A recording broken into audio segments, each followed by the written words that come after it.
I guess I would probably say I started feeling called to the priesthood while I was far out of college, probably about 2 or 3 years out of college.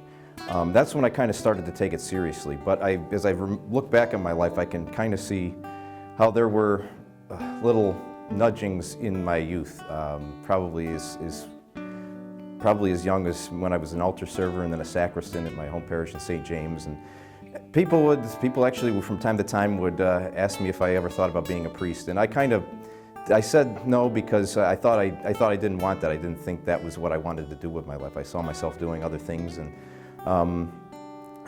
but as time went on, as I got older, I got out of school. I graduated from college, and I started working, and I saw the priests and then other seminarians that came to my church, and I saw how fulfilling their life was, but how much good they did.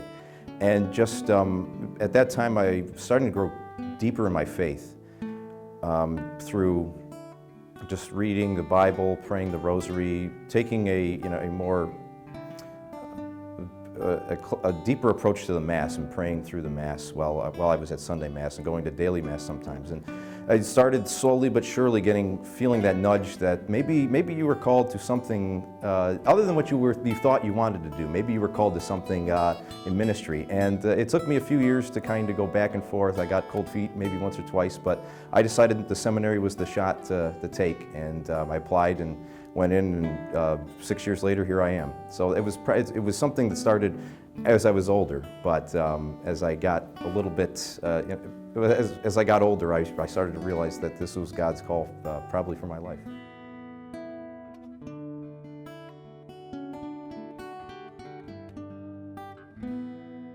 Well, my family, I think that from a very young age, they showed me, my parents showed me how important the Catholic faith was.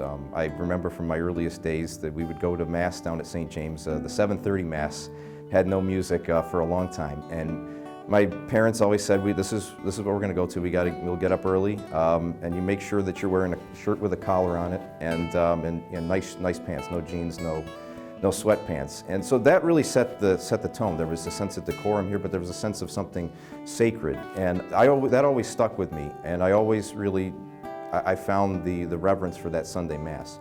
And then as I got older, we really had an involvement in the church. My parents were, they would always bring me and my sister to the things that were going on outside of Mass, the other things that were part of the parish community. And I really felt that the parish was a second home. And that really, I think, that really spurred me towards the priesthood, because my parents they were such an influence on my life that they made me see how important this was, but how good it was for our life as a family, but for the life of a parish community. So from a very young age, and even as I got into the point where I was discerning the call to the priesthood, they were supportive. They didn't try to influence me one way or the other. They just wanted to make sure it was my decision, and they did everything they could to support me. They've been great all along. I can't really say, I can't speak enough great things about what they've done for me.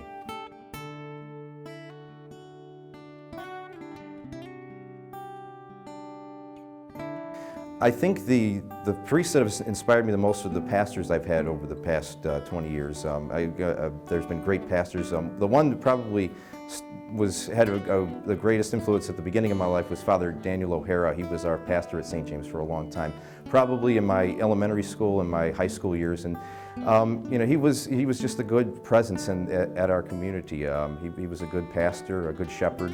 And then he actually left to go to Liverpool, but then Father John Mano came in, and he became our pastor while I was in college. And that was about the time I was starting to think about the priesthood. And I actually talked to Father Mano quite a few times about it. We would meet, and he was very supportive. He kind of helped me see where God was leading me in his life, leading me in my life. And he was really helpful in getting me to the seminary. And then, during my seminary time, Father Chris Ballard's been my pastor. He's since gone out to Oneida, but he was very supportive of me as a seminarian. He had just been a seminarian not long before I was, so he knew what it was like to go through the formation.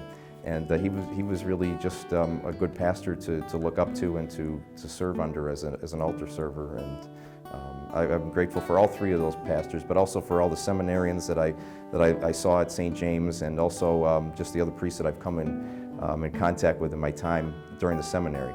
I've been really blessed.